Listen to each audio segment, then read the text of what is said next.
예, 할렐루야, 반갑습니다. 김홍준 목사입니다. 오늘은 다윗 두 번째 시간, 인정받지 못하고 무시받았던 그 다윗의 어린 시절을 함께 나누고자 합니다. 예전에 사역을 하면서 그 성도님들 대상으로 제자훈련을 지도한 적이 있었습니다. 그 제자훈련을 하다 보면 이 암송 부분이 나오는데, 이 암송 부분을 이 훈련생들 대부분들이 굉장히 부담스러워했고 힘들어했습니다. 특별히 로마서 8장의 암송이 있었는데, 대부분 이 로마서 8장의 암송을 사실 해보지도 않고 나는 절대로 못한다, 나는 절대로 못 외운다 라고 포기하는 분들이 상당히 많았습니다. 사실 그도 그럴 것이, 우리가 로마서 8장을 지금 펴보면은 이 굉장히 깁니다. 저도 대학교 때 로마서 8장을 암송하여서 쓰는 시험이 있었는데 잘 외워지지도 않았고, 또 외운다고 해도 중간에 막 헷갈려가지고 버벅이는 그런 경우, 그런 일들이 있었던 것이 기억이 납니다. 제자훈련 대부분이 이런저런 이유를 대면서 아예 처음부터 외우려는 생각조차 하지 않고 스스로의 능력을 한정짓는 모습을 많이 보았습니다. 하지만 그들을 격려하고 끊임없이 집사님 할 수 있습니다, 우리 권사님 할 수 있습니다, 그렇게 가능성을 씌워주면 어느 순간 이렇게 보면은 대부분의 훈련생들, 함께 그때 훈련받았던 모든 성도님들 39절 로마서 8장의 모든 말씀들을 다 외움을 제가 보고, 또 참 잘한다라고 느끼곤 했습니다. 그 중에 기억 남는 분이 한 분 계셨는데, 60대 중반에 그런 남자 성도님이셨는데, 집사님이셨죠. 로마서 8장을 암송하면서 자신도 할 수 있다라는 자신감이 생기셨다. 또 나도 나이가 이렇게 들었지만 나에게도 이런 잠재력이 아직 남아있구나라는 것을 깨달았다는 고백을 또한 그 순간 그 자리에서 한 적이 있었습니다. 이는 단순히 암송에 얽힌 이야기만은 아닙니다. 우리는 종종, 아니 자주 하나님께 이미 받은 능력의 보물을 너무 과소평가한 나머지 그것을 나의 그 능력을 잊고 살 때가 굉장히 많이 있습니다. 충분히 할 수 있는데도 불구하고 늘 나는 아니다, 나는 못한다, 나는 소질이 없다, 그렇게 말하면서 그 자리를 피하기에 급급했던 우리들의 모습이 참으로 많이 있지는 않았습니까? 알래스카의 매매 이야기를 아마 한 번쯤은 다 들어보셨을 것입니다. 이 알래스카를 쓸모없는 얼음 땅덩이로 치부하여서 헐갑에 넘긴 러시아 황제 알렉산드로 2세, 그리고 자국민들에게 그 혈세를 낭비했다라는 지탄을 받으며 알래스카를 산 미국의 국무장관 윌리엄 스워드 이야기입니다. 하지만 이 이야기를 보면 아주 기가 막힌 일이 벌어졌음을 우리가 알게 됩니다. 알래스카는 무궁무진한 자원을 갖고 있었을 뿐만 아니라 생태계가 가장 잘 보존된 지상 최고의 보고였던 것입니다. 같은 땅을 두고도 보는 사람의 시각이 이렇게 다름을 통해서 나라의 살림살이까지 뒤바뀐 역사 이야기입니다. 우리 또한 우리 잠재력, 가능성이 때론 정당하게 평가받지 못할 때가 많이 있습니다. 그러나 우리의 잠재력과 가능성은 어느 평가와도 사실 무관합니다. 알래스카라는 땅의 무한한 가능성을 러시아가 보지 못했다 하여 그 가능성이 사라지는 것이 아니었을 듯 말입니다. 다윗의 아버지 이새는 이 막내 다윗의 잠재력을 알아보지 못했습니다. 8명의 아들 중 다윗은 막내 그 이상도 그 이하도 아니었습니다. 그저 양을 치기만 하면 되는 그런 존재였습니다. 사무엘이 그의 아들들을 소개해 달라고 했을 때 막내 다윗은 아예 그 자리에 있지도 못하게 했던 이유가 무엇이었겠습니까? 아버지는 다윗에게서 일말의 가능성도 잠재력도 발견하지 못했기 때문입니다. 그러나 다윗의 잠재력은 누구를 통해서 밝혀집니까? 사무엘을 통해서 밝혀지고 깨우치게 됩니다.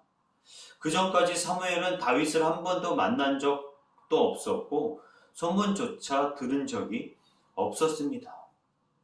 그럼에도 불구하고 하나님의 놀라운 개입으로 다윗의 진가를 드러내는 역할을 담당했던 것입니다.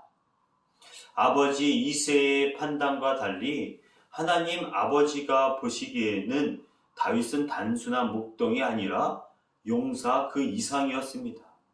무한한 가능성을 지니고 있었던 것이죠. 양치기라 하여 단순히 양만 쳤던 것이 아니었습니다.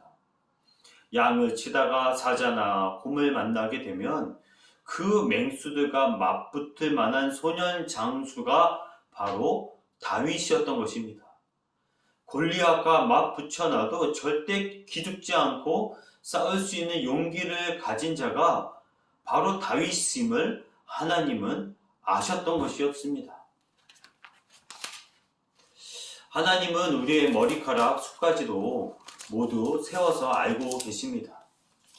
하나님은 늘 우리를 지켜보고 계시고 세심하게 속속들이 다 아시기에 우리는 그분을 속일 수도 그분께 무엇을 감출 수도 없습니다. 우리는 자기 자신을 잘 안다고 생각하지만 곰곰이 한번 이렇게 되돌아보십시오. 나는 정말 나를 잘 알고 있는가? 내가 진정 좋아하고 가슴 뛰는 일이 무엇이었던가? 나의 적성과 은사는 무엇인가? 내가 할 수 있는 역량은 어디까지인가? 사실 이 모든 것들 제대로 잘 알지 못하고 인식하지 못한 채 그렇게 하루하루 그렇게 세월을 지내면서 삶을 마감하는 것이 바로 우리입니다.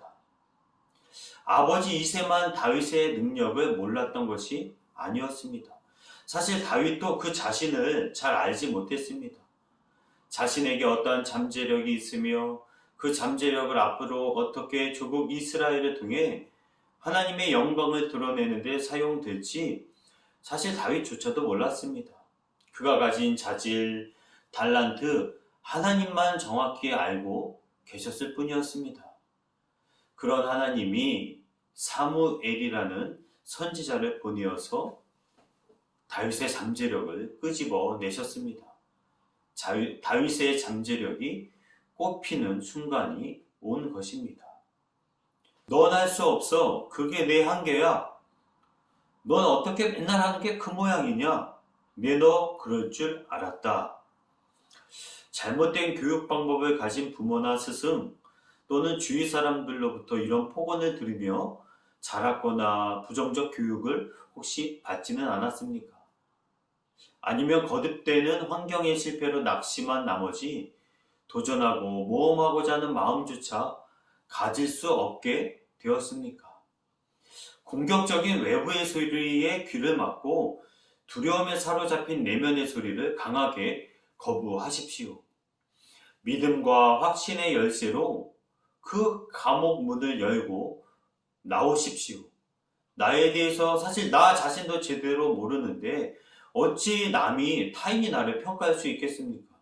다윗도 그 잠재력이 드러나기 전까지 여러 사람에게 무시를 당했습니다.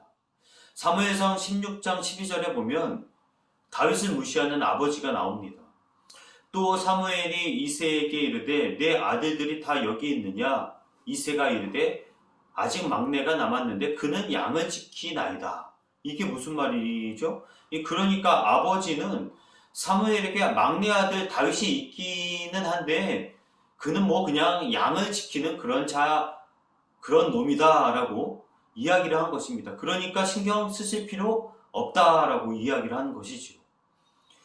사무엘상 17장 28절에 보면 또 형님들, 형제의 무시가 나옵니다. 큰형 엘리압이 다윗이 사람들에게 하는 말을 들은지라 그가 다윗에게 노를 바라여 이르되 내가 어찌하여 이리로 내려왔느냐? 들에 있는 양들을 누구에게 맡겼느냐? 나는 내 교만과 내 마음의 완악함을 아노니 내가 전쟁을 구경하러 왔도다.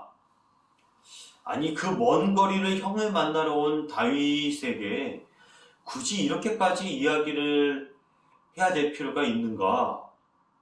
혹이나 다윗이 이상한 행동, 이상한 이야기를 하면 아직 막내다 보니까 나이가 어리다 보니까 철이 없나 보다 하면서 그냥 잘 타이르고 그래도 먼 길 왔으니 정말 다윗 고맙다, 다윗아 조심히 들어가거라 이런 식으로 이야기를 해도 되지 않았냐 말입니다.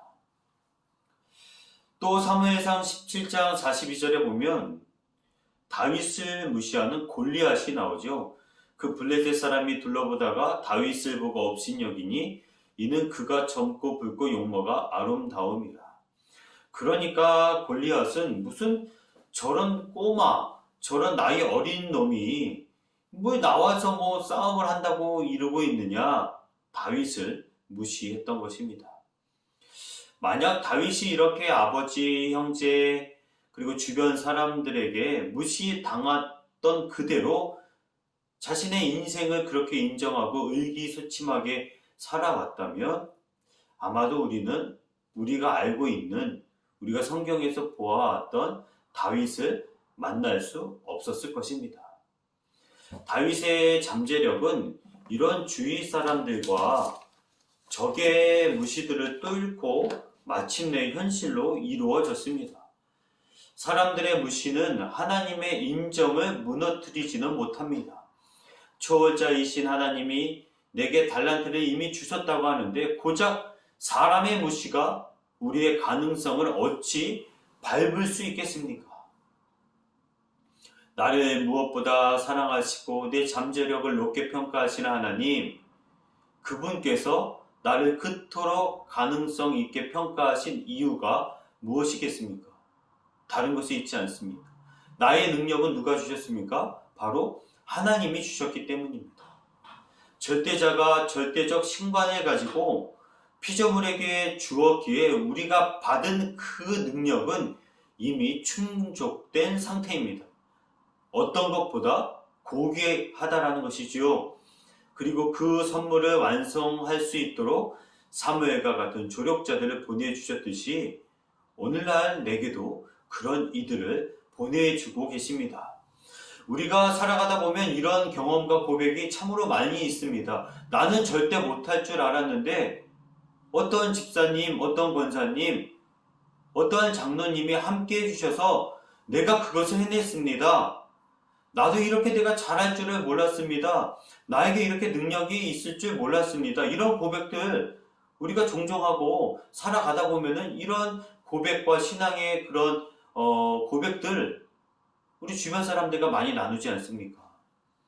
하나님은 우리의 가능성을 아시고 혹이나 우리가 그 가능성을 모른다면 이렇게 주변 사람들을 보내주셔서 우리의 가능성을 끌어내신다라는 것입니다. 우리는 하나님의 무한한 가능성이며 하나님의 꿈을 이루어드리기 위해서 태어났습니다. 이런 신념의 진일보는 잠재력이 열매 맺는 날을 우리에게 앞당겨 줍니다. 그런데 우리가 우리의 잠재력과 가능성을 늘 외면한 채 아니 의도적으로 피하고 감추려고만 한다면 우리는 어떠한 사람이 되는 거죠? 달란트 비유에 나온 한 달란트 받은 사람이 되는 것입니다. 하나님이 주신 능력을 무시한 채 그냥 나는 못한다라는 그런 생각으로 내 자신을 그냥 그렇게 낮은 사람으로, 못난 사람으로 만든다라는 것입니다. 비에 안 맞으려면 밖에 나가지 않으면 되죠. 바람이 무섭다면 그냥 가만히 집에 있으면 됩니다. 하지만 언젠가 하나님 앞에 섰을 때 주어진 것을 게으름과 소심함에 대해서 책망받게 될 것입니다. 진정한 잠재력의 씨앗은 모욕이라는 비바람을 통과하고 인내를 거칠 때 만개하게 됩니다. 누구도 하나님의 형상인 나를 재단하지 못하게 마음을 굳게 하며 살아가야 할 것입니다. 그러면 어느 순간 하나님의 놀라운 가능성을 실현한 자신을, 나를 보게 될 것입니다.